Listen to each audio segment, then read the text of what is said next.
Welcome and thank you for watching the 2016 Tahoe Regional Young Professionals Candidate Interview Series. TRYP is a politically neutral organization and does not endorse candidates or ballot measures. This video series is produced to prepare our community to make an informed vote on November 8th. Each of the 10 candidates will have 10 minutes to answer 3 questions they received in advance and 1 free-form question. We're here with Bob Topel. Thank you for joining us, Bob. Thank you for having me. So we'll dive right in with our first question. What are your goals for the city and how will it look in the next 5 years?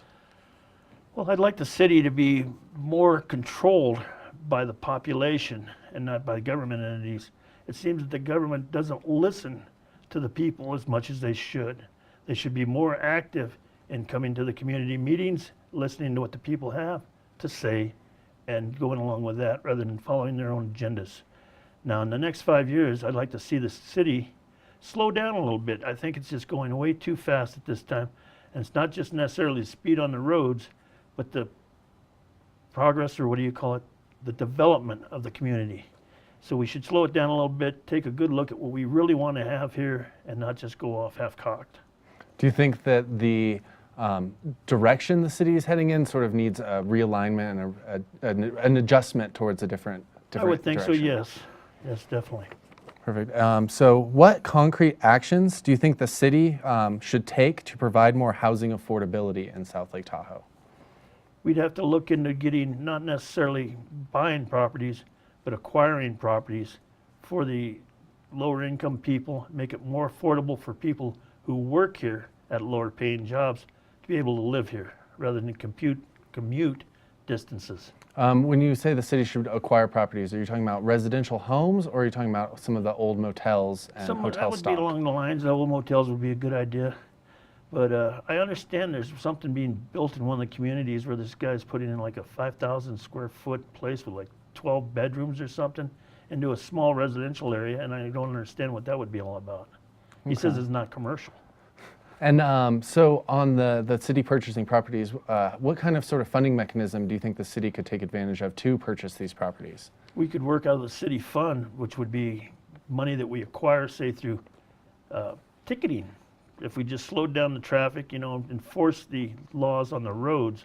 I mean, you see people going down Highway 50 all the time, Sierra Boulevard, Ski Run, Lakeview, in way excess of the speed limits, and it doesn't appear to be anybody out there slowing them down. And then you mentioned the large house that's being built. Do you think the city should strengthen their regulations on vacation home rentals? Not on the vacation home rentals as such, because there's many people who use that as a second income in their retirement. But there should be some kind of overall regulation as far as, well, now they say you can't run hot tubs after 10 o'clock, I believe it is. But people still, they come in at 3 or 4 in the morning from the casinos and they've had a few, and they go ahead and use them anyway. Yeah. So we need some regulation on that end of it. Perfect. So with the known impacts that climate change will have on Lake Tahoe, does the city have a responsibility to implement policies to address this? Well, I would say yes, they do have a responsibility to implement policies, but how do you really know what Mother Nature's going to do? She's unpredictable, so there's not really any known that you can go by. Things change all the time. What are some of the maybe foreseeable impacts that you think that are facing the city? I'd like to see us come out of the drought and really have a heck of a winter where we just get literally buried, so we should be prepared for that with, you know, working snow removal equipment. Okay. And now for our free-form question. How would you explain to young professionals that you don't have an email address?